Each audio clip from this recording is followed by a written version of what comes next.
Benjamin Netanyahu is a war criminal, the architect of a horrific genocide against the Palestinian people.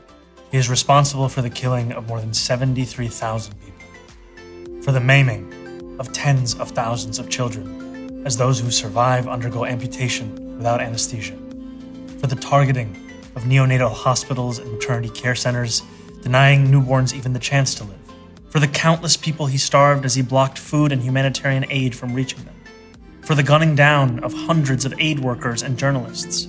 And just last month, the UN confirmed that Palestinian children continue to be deliberately targeted and killed by Israeli armed forces, more than 8 months after the so-called ceasefire. The list goes on and on, all as we, as Americans, pay for the bombs that do the killing. There is a reason the International Criminal Court issued a warrant for his arrest. As human beings, we have spent generations building a shared understanding that there are crimes so grave they offend all of humanity. Anyone, with their eyes, with their heart, with their conscience, should recognize the devastation he has wrought and understand that he belongs before a court of law. As I've said, I agree with the ICC that Benjamin Netanyahu should be arrested and tried for his crimes, as I do for anyone else charged by the ICC. My administration has reviewed every avenue available under applicable law to determine whether New York City could execute the International Criminal Court's arrest warrant if Benjamin Netanyahu came here. It is clear that we do not have the independent legal authority to enforce this warrant. The federal government, however, does, and I call on them to join the ICC and execute this warrant. And I want to be equally clear. Benjamin Netanyahu is not welcome in New York City, nor is any other war criminal at large. While we cannot end the genocide on our own, we can decide whether our silence will become another weapon, and we can examine every tool we have to defend the humanity and dignity of all people. That is my commitment to you.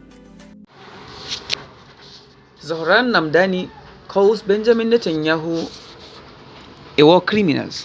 In a statement that has sparked widespread debate, political Zohran Mamdani publicly described Israel Prime Minister Benjamin Netanyahu as a war criminal. The remark has drawn both support and criticism, reflecting the deep divisions surrounding the ongoing conflict in Gaza. Mamdani argues that the scale of the civilian casualties, the destruction of infrastructure and the humanitarian crisis in Gaza warrant accountability under international law. He believed that political leaders should be held responsible when military actions are alleged to violate the laws of a war. This position is shared by some human rights organizations, legal experts, and public officials who have called for independent investigations into alleged violations committed during the conflict. Adding to the international attention, the International Criminal Court (ICC) has issued an arrest warrant for Benjamin Netanyahu over allegations of war crimes and crimes against humanity.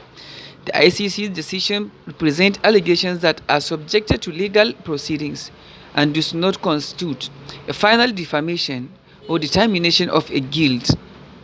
Israel has strongly rejected the allegations. The Israeli government disputes the ICC's jurisdiction over the matter and maintains that the military operations are conducted in the self-defense and accordance with the international law. Israeli officials have repeatedly denied committing war crimes. The conflict has resulted in devastating consequences for civilians in all sides. Thousands of people have been killed or injured, communities have been displaced, and access to food, water, health care, and shelter has become a major humanitarian concern.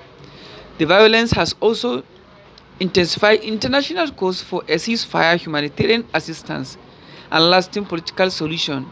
Supporters of Mamdani argue that the international law must apply equally to all nations and leaders, regardless of their political influence.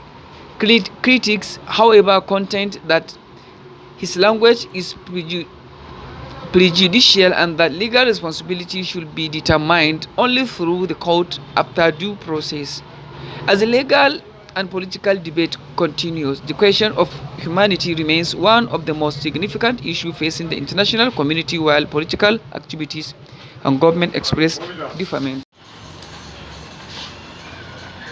opinions. Final legal determinations regarding individual criminal responsibility will depend on the outcome of ongoing judicial proceedings. The discussion surrounding Benjamin Netanyahu, the ICC, and the conflict in Gaza is likely to remain at the center of global attention as the world continues to monitor development and calls for justice, accountability, and peace. That's why we call Benjamin Netanyahu as a war criminal.